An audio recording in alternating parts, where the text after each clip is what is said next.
You're welcome once again. In our class today, we are going to look at literary terms and techniques in drama, part 1.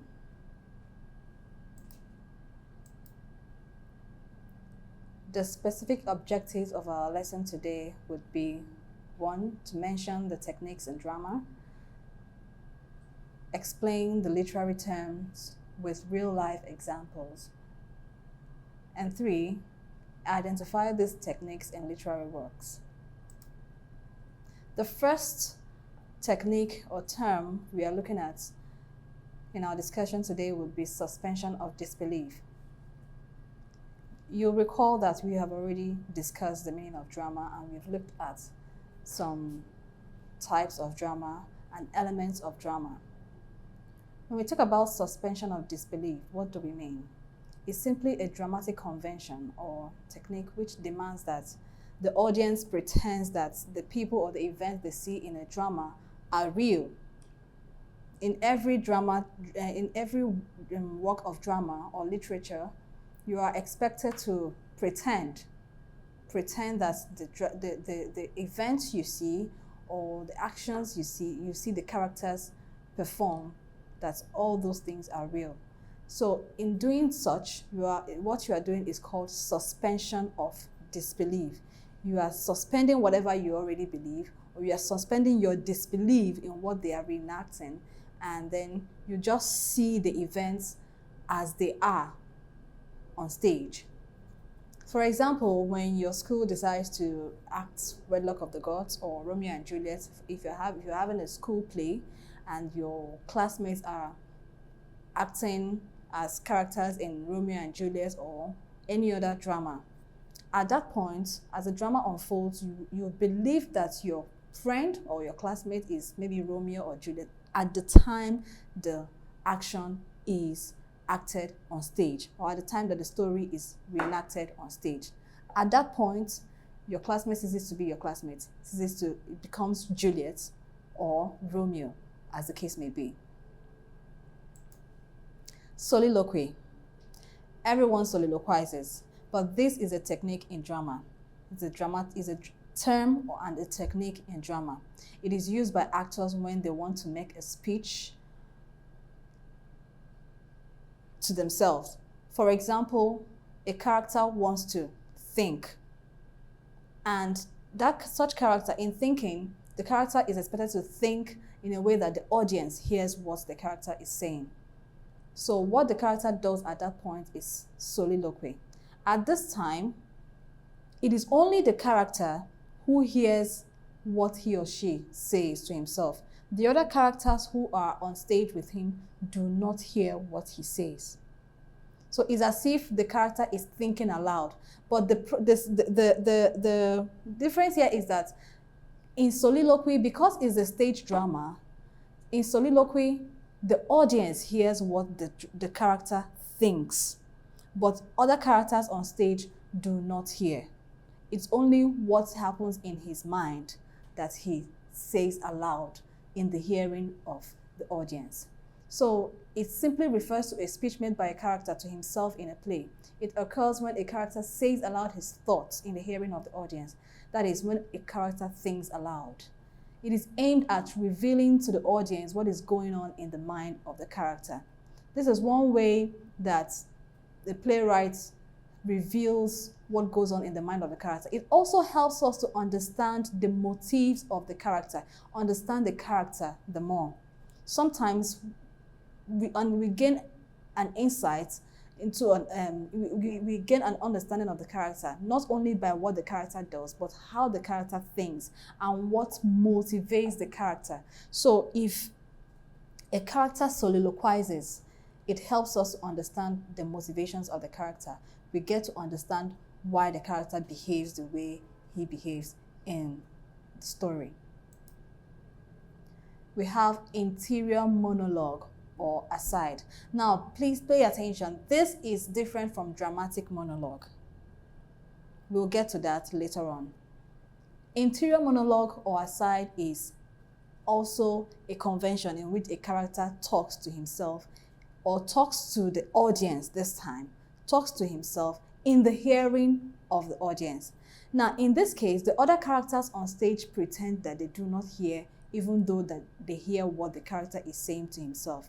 Now, the essence of this is that the character reveals, the character talks to the audience directly. The character does not talk to the other characters on stage with him. For example, I'm a character in this story, and I have another person here with me, and I am addressing you. The person seated here by my side pretends not to hear what I am saying. That is aside. It's called interior monologue or aside. So what the character does is the character moves aside and then addresses the audience. And the other person who is on stage with the character pretends that he doesn't hear what that character says.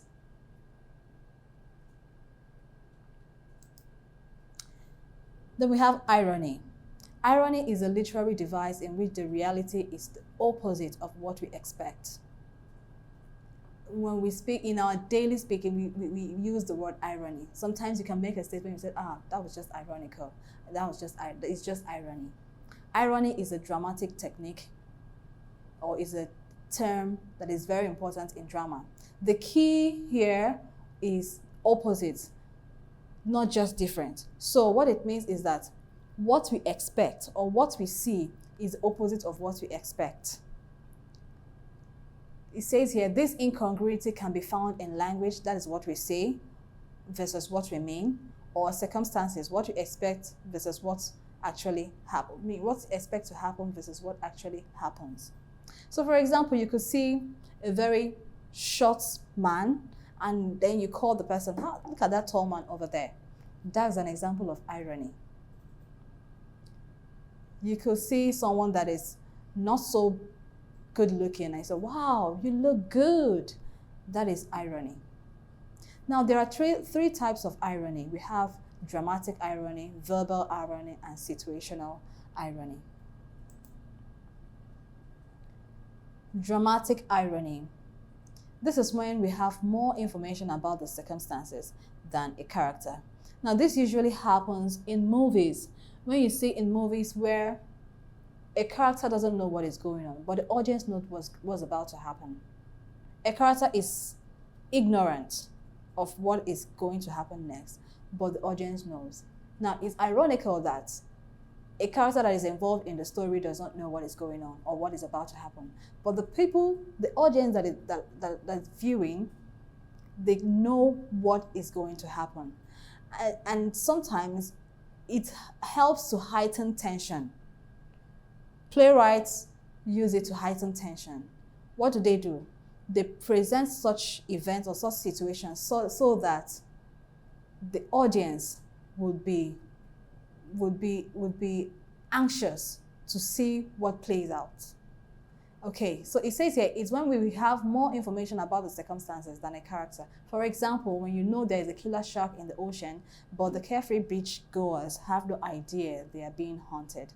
That's an example of dramatic irony.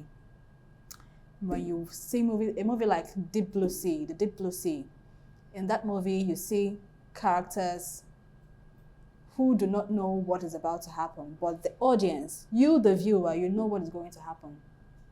Such is an example of dramatic irony. So in the movie The Matrix, we see Neo and his crew are betrayed by one of their own. It says here, if we had learned of this at the moment of betrayal, we certainly would have been shocked. But because we learn about it before any of the other characters, we have a nice juicy piece of dramatic irony. Now we're going to play a very short video. We're not going to play all parts of the video, but I enjoin you to go and see the movie The Matrix to gain a better understanding of dramatic irony.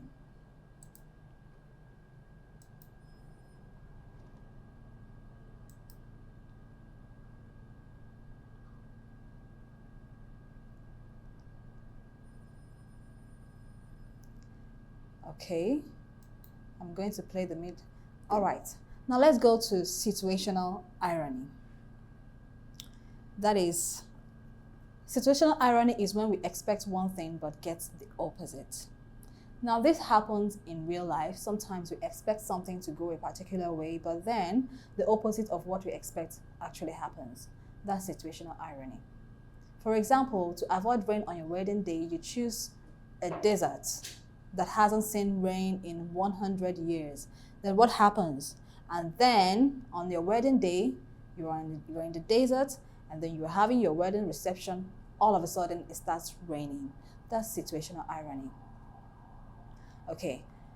An example of situational irony in a movie comes in the movie called Terminator 2, The Judgment Day, where we have Sarah Connor attempting to break out of a mental institution when she encounters the same person, Terminator, that wanted to kill her in the first film. Now, the irony of this situation is that the person that attempted to kill her is there to save her. That's the irony. So in this scene, Terminator is there to save Sarah Connor, not to kill her. Let's look at this short clip.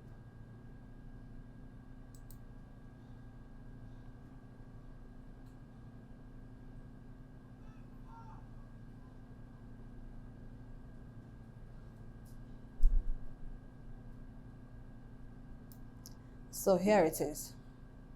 Now this is Terminator. The person she had been running away from, but the irony here is that Terminator is not here to kill her, but to save her. All right. Now we're looking at the next one, verbal irony. Verbal irony is when you say something different than what you mean.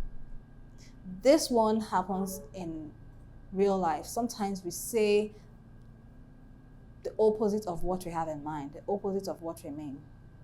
So it is done intentionally by the speaker, often with the hope that either the listener or the audience recognizes the presence of irony. So that is why sometimes you see a short person and you say, oh, see that tall man over there. That is an example of irony. But bear in mind that in this case, irony is not lying. A lie is a falsehood meant to deceive. But the type of irony here is much less dangerous. Okay, let's look at this example. Again, the clip I'm going to show you will be short because of copyright restrictions.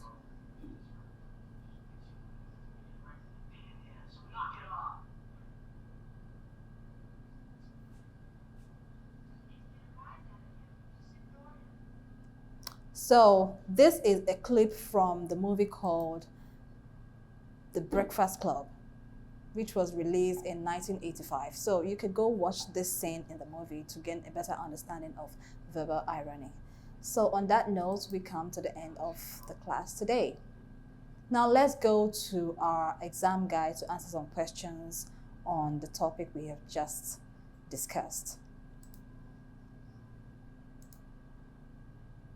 As you already know, once again, when you get to this exam guide, all you have to do is choose the subject, as I have done, go to the year, choose any particular year of your choice, or you go to random. Then choose the number of questions that you want, select your topic of interest. We are looking at literary terms. Click OK, and then you get started. Now what we're going to do is just look at some questions that match the topic we have discussed, and then answer those questions.